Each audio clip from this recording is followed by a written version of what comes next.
আজি ভিডিঅ'টোত মই তোমালোকৰ কাৰণে BA second semester minor sociology of India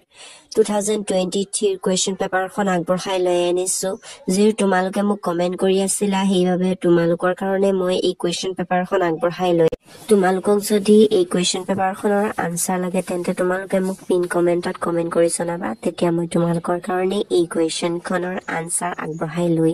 আহিম আৰু যিসকলে এতিয়ালৈকে মোৰ WhatsApp গ্ৰুপত জয়েন হোৱা নাই তেওঁলোকে এই চেনেলটোলৈ গৈ কিনে WhatsApp গ্ৰুপত জয়েন হৈ লবা তোমালোকৰ এনে কিছুমান ষ্টুডেন্ট আছে জিএস ভিডিঅ'বোৰ চাই কিন্তু লাইক নকৰে আৰু চেনেলটো সাবস্ক্ৰাইব নকৰে তোমালোকে যদি ভিডিঅ'বোৰ কোনো ধৰণৰ লাইক বা সাবস্ক্ৰাইব নকৰা তেন্তে মই এনেকুৱা ধৰণৰ ভিডিঅ' বনাবলৈ কোনো ধৰণৰ আগ্ৰহ প্ৰকাশ নকৰো সেইবাবে তোমালোকে এই ভিডিঅ'টো লাইক কৰিবা চেনেলটো সাবস্ক্ৰাইব কৰি বেল আইকন বজাই দিবা তেতিয়াহে মই তোমালোকৰ কাৰণে এনেকুৱা ধৰণৰ ভিডিঅ' আগবঢ়াই লৈ যাম আজিলৈ ইমানে মই তোমালোকৰ নেক্সট ভিডিঅ'ত লগ পাম